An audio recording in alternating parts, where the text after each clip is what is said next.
Hello everyone, board में आप सभी का स्वागत है। हमें संदीप गुप्ता और आप हमारे प्यारे प्यारे विद्यार्थीगण। तो आज की इस क्लास में हम सभी 10th फिजिक्स से एक बहुत ही महत्वपूर्ण चैप्टर जिसका नाम है विद्युत धारा एक चुंबकीय प्रभाव, इससे संबंधित कुछ VVA ऑब्जेक्टिव क्वेश्चन डिस्कस करने वाले हैं। इससे पहले इसके पार्ट 1 में हम लोग 20 ऑब्जेक्टिव क्वेश्चन डिस्कस किए थे।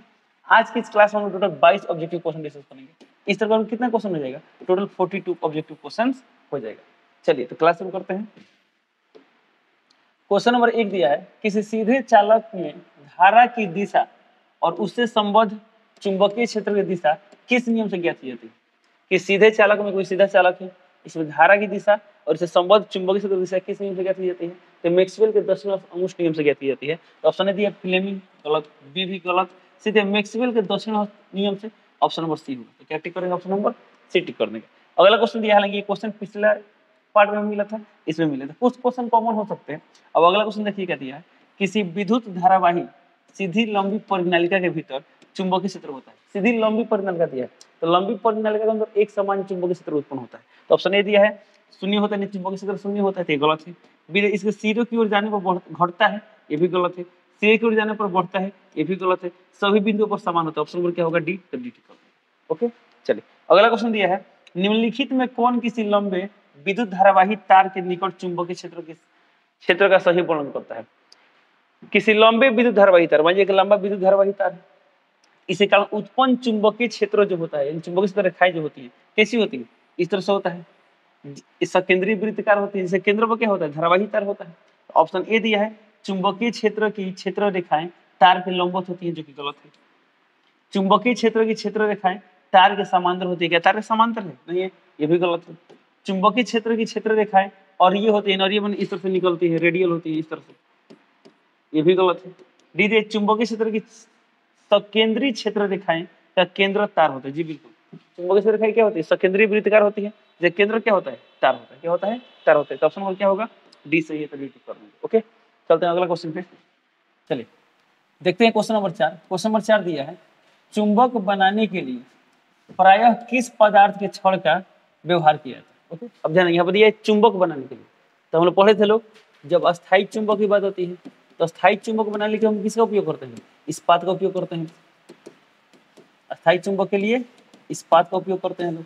और जब बात आती है विद्युत चुंबक की, विद्युत चुंबक के लिए हम जनरली किसे यूज करते हैं लोग? नॉर्म लोहा का यूज करते हैं लोग, नॉर्म लोहा। ठीक है, बट यहाँ पर क्या लिखा है? चुंबक बनाने के लिए। अब चुंबक में कौन चुंबक की तो फिक्स नहीं किया, तो ऑप्शन कौन सा देखते हैं। ऑप्शन ए दिया पीतल, बी दिया नरम लोहा, सी दिया चांदी, डी दिया इस्पात। अब इसमें नरम लोहा भी दे दिया और इस्पात भी दे दिया। तो यदि यहाँ पर होता है अस्थायी चुंबक, तो इसका सही आंसर क्या होता है? इस्पात होता है। यदि यहाँ पर होता है नरम लोहा, सॉरी यहाँ पर क्या रहता है? विद्युत चुंबक, इसका आंसर क्या होता है? नरम लोहा होता है। ऑप्शन भी होता है। तब फिर अब यहाँ पर क्या होगा? तो जब भी एग्जाम में से सवाल है, तो जैसे बिहार बोर्ड में क्या हो रहा है, 80 क्वेश्चन में 40 क्वेश्चन बना रहा है। तो जब आपको 80 में 40 बनाना है और ऐसा कभी सिचुएशन है, ऐसे सवाल अपने स्किप कर देंगे लोग। ओके, बट मानिए 40 में 40 बनाना है तो क्या करेंगे?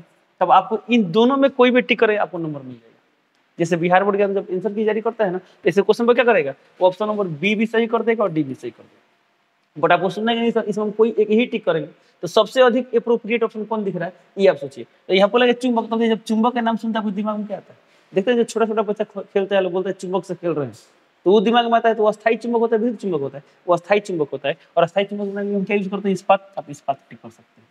ओके, चलिए चलते अगला क्वेश्चन पे। अगला क्वेश्चन दिया, फ्लेमिंग के वाम हस्त नियम में अंगूठा किसकी दिशा संकेत करता है? तो फ्लेमिंग के वाम हस्त नियम पढ़े थे लोग।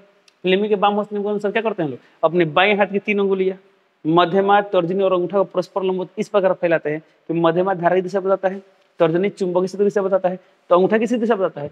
बल की दिशा बताता है। इन ऑप्शन नंबर क्या होगा? सी। तो सी टिक करते हैं। अगला क्वेश्चन दिया है, किसी प्रोटॉन का निम्नलिखित में से कौन सा गुण किसी चुंबकीय क्षेत्र में मुक्त गति करते समय परिवर्तित होता है? कौन सा गुण है जो बदल जाता है? ठीक है, ऑप्शन नंबर ए दिया द्रव्यमान, तो द्रव्यमान तो चेंज नहीं होगा।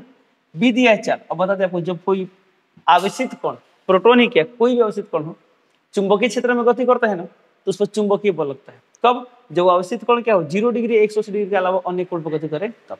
तो जब चुंबकीय बल लगता है तो वो गति करता है। तो जब वो गति करता है ना, तो उसका चाल तो एक समान होता है, लेकिन उस गति की दिशा बदलती रहती है। जब दिशा बदल गया तो वेग बदल जाएगा, तो वेग बदलता है। तो ऑप्शन नंबर बी दिया चाल, तो चाल तो कांस्टेंट रहता है, ये भी नहीं होगा।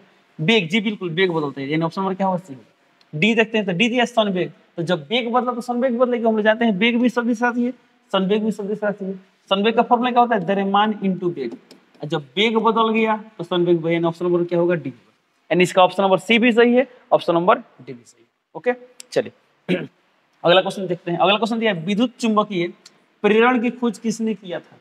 तो विद्युत चुंबकीय प्रेरण खोज किसने किया था? फैराडे ने किया था। एंड ऑप्शन नंबर क्या होगा? सी। तो सी टिक कर दो। ओके, अगला क्वेश्चन दिया कि पश्चिम की ओर प्रक्षेपित कोई धनावेशित कण किसी चुंबक क्षेत्र द्वारा उत्तर की ओर विक्षेपित हो जाता है, चुंबकीय क्षेत्र की दिशा क्या होगी? ओके, ध्यान देंगे। अब बोला कि कोई क्या है? पश्चिम की ओर प्रक्षेपित कोई धनावेशित कण। अब धनावेशित कण किधर गति कर रहा है? एक मिनट, धनावेशित कण किधर गति कर रहा है? पश्चिम की ओर गति कर रहा है। ध्यान देंगे। तो अब देखिए इस टाइप क्वेश्चन कैसे बनाते हैं लोग, तो हम लोग पार्ट 1 में डिस्कस कर चुके हैं लोग, बट फिर से बड़े होते हैं। तो अब जब धनावेशित कण पश्चिम की ओर, मान लीजिए इस रूम में क्या है? ये पश्चिम है, ये पूरब है, मेरे सामने क्या है? उत्तर है, पीछे क्या है? दक्षिण। ओके, अब पश्चिम की ओर धनावेशित कण इस दिशा में क्या है? इधर धनावेशित कण जा रहा है। तो धनावेशित कण का ही दिशा क्या होता है? विद्युत धारा दिशा होता है। तो ये विद्युत धारा दिशा क्या दी है? पश्चिम की ओर दी है। ध्यान देंगे, विद्युत धारा दिशा क्या दी है? पश्चिम की ओर दी है। ये है विद्युत धारा की दिशा जो किधर है? पश्चिम की ओर है। ओके, अब इसमें क्या बोला गया है? ये किधर विक्षेपित होता है? उत्तर की ओर। देखिए हम लिखा गया है उत्तर की ओर विक्षेपित, इस पर किधर बल लग रहा है? उत्तर दिशा की ओर, इस दिशा में बल लग रहा है, इधर बल लग रहा है। तो बोला गया चुंबकीय क्षेत्र की दिशा क्या होगी?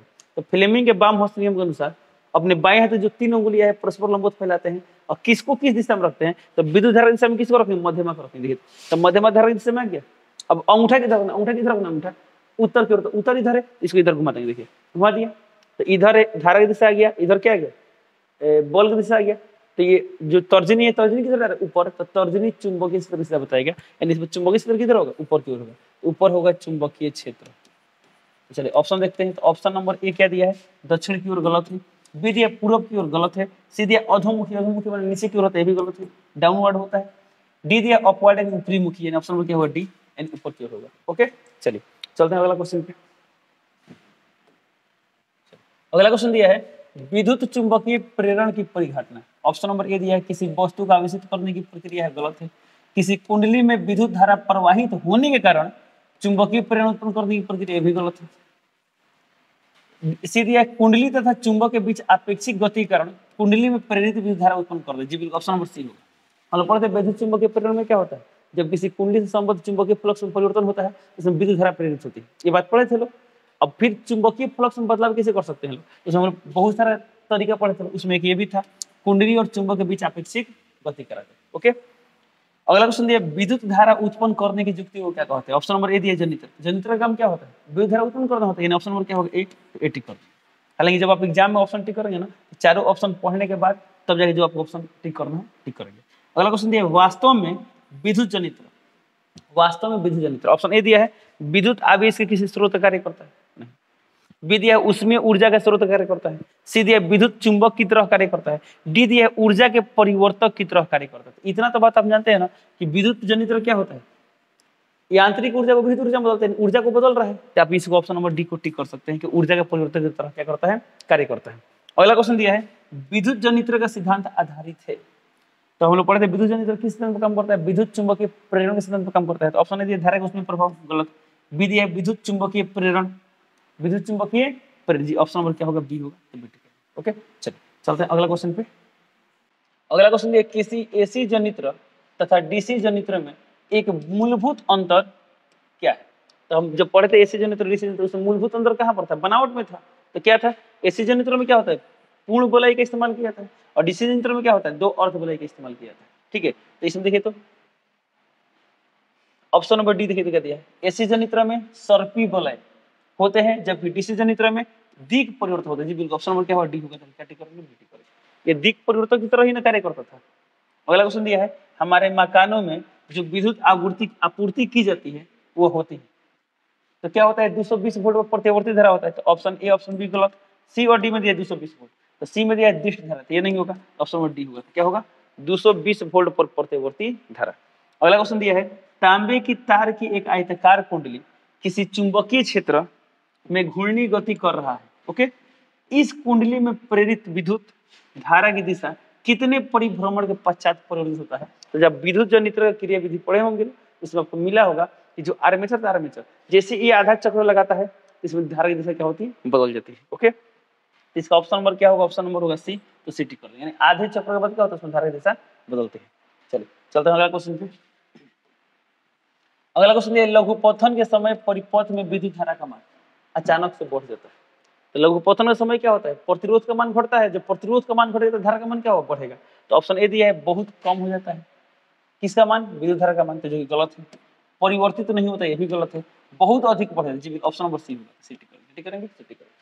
तो जान लीजिए लघुपथन के समय परिपथ में विद्युत धारा का मान क्या होता है, अचानक से बहुत अधिक बढ़ जाता है। यही हो रहा था कि प्रतिरोध क्या होता है, तो प्रतिरोध का मान बढ़ जाता है। जब प्रतिरोध बढ़ेगा तो धारा बढ़ जाएगा, और पढ़े थे ओम के नियम में आई इक्वल टू क्या पढ़े थे, V/R।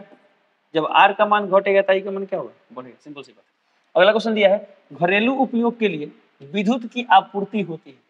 विद्युत आपूर्ति कितना वोल्ट पर होता है, 220 वोल्ट पर होता है, और उसका आवृत्ति क्या होता है, 50 हर्ट्ज होता है। तो ऑप्शन नंबर क्या होगा, सी, सिटी करना। 220 वोल्ट पर कितना होगा, 50 हर्ट्ज।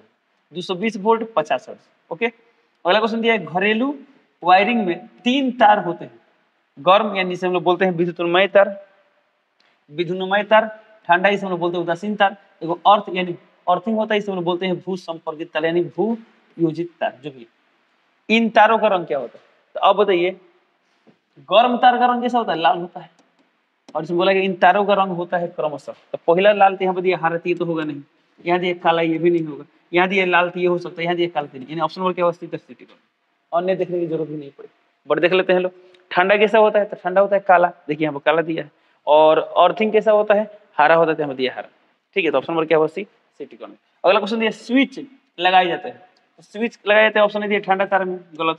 बी दिया गर्म तार में, जी बिल्कुल, ऑप्शन नंबर बी होगा, गर्म तार में स्विच लगाया जाता है। ठीक है, भू तार में नहीं लगाते हैं, बोला कभी ठंडा तार में, कभी गर्म तार में, कभी भू तार में नहीं। ऑप्शन नंबर क्या होगा, बी होगा, तो बी टिक कर दिया। अगला क्वेश्चन देखते हैं। अगला क्वेश्चन दिया, विद्युत फ्यूज दुर्घटना से रक्षा कर सकता है। ऑप्शन नंबर अति भारण के कारण, किंतु लघुपथन के कारण नहीं थी, तो गलत हो गया। ये लघुपथन के कारण भी तो रक्षा करता है, विद्युत लघुपथन के कारण करता है, किंतु अति भारण के कारण नहीं, ये भी गलत है। सीधे लघुपथन और अति भारण दोनों में, जी बिल्कुल, ऑप्शन नंबर सी होगा। तो क्या करेंगे, ऑप्शन नंबर सी टिक करेंगे। ओके, अगला क्वेश्चन दिया, विद्युत फ्यूज आधारित है। ऑप्शन नंबर ए, धारा के उसमें प्रभाव पे, धारा के चुंबकीय प्रभाव पे, धारा के रासायनिक प्रभाव पे, धारा के विद्युत चुंबकीय प्रभाव पे। तो ऑप्शन नंबर क्या होगा, ए, धारा के उसमें प्रभाव पे। होता क्या है, जब ऐसे विद्युत फ्यूज के एक होता है ना, एक उसका शक्ति होता है, एक सामर्थ्य होता है, उस सामर्थ्य से अधिक धारा प्रवाहित होता है, क्या होता है, उसमें उष्मा उत्पन्न होता है। चूंकि इसे गलनांक कम होता है, तो गलनांक कम होता है तो क्या होता है, धारा बढ़ने से उष्मा बढ़ता है, गलनांक कम इसलिए गल जाता है, तो सर्किट क्या होता है, टूट जाता है, और धारा का प्रवाह रुक जाता है, और जो भी उपकरण क्या है, सुरक्षित बच जाता है। इसका ऑप्शन नंबर क्या होगा, ए होगा, धारा के उसमें प्रभाव पे ये कार्य करता है। ओके, अब देखिए विद्युत फ्यूज किस पे काम करता है, धारा के उसमें प्रभाव पे। विद्युत हीटर किस पे काम करता है, विद्युत धारा के उसमें प्रभाव पे। और एक क्वेश्चन आता है, विद्युत घंटी किस पे काम करता है, तो याद रखें चुंबकीय प्रभाव पे। किस पे काम करता है, चुंबकीय प्रभाव पे। क्वेश्चन है, विद्युत घंटी किस सिद्धांत पर काम करता है, तब क्या बोलेंगे, विद्युत धारा के चुंबकीय प्रभाव पे काम करता है। क्या चीज, विद्युत घंटी, विद्युत घंटी विद्युत धारा के चुंबकीय प्रभाव पर कार्य करता है। अगला क्वेश्चन दिया है, विद्युत परिपथ में विद्युत फ्यूज जोड़ा जाता है। ऑप्शन नंबर ए, भू तार से, भू तार में भी दिया, उदासीन तार में, सीधे विद्युन्मय तार में। ऑप्शन नंबर क्या होगा, सी, विद्युत परिपथ में विद्युत फ्यूज कहाँ जुड़ा जाता है, विद्युन्मय तार में जुड़ा जाता है। अब पूछा जाए किस क्रम में जुड़ा जाता है, श्रेणी क्रम में, समांतर क्रम में, याद रखें श्रेणी क्रम में। किस क्रम में जुड़ा जाता है, फ्यूज को हम लोग जोड़ते हैं श्रेणी क्रम में जोड़ते हैं। ओके, और किस में जोड़ते हैं, विद्युन्मय तार में जोड़ते हैं। चलिए, तो इस तरह करके VVA ऑब्जेक्टिव क्वेश्चंस का पार्ट 2 वीडियो कंप्लीट होता है। चलिए इसी तरह वीडियो कंप्लीट करते हैं, मिलते हैं अगले क्लास में, तब तक के लिए जय हिंद।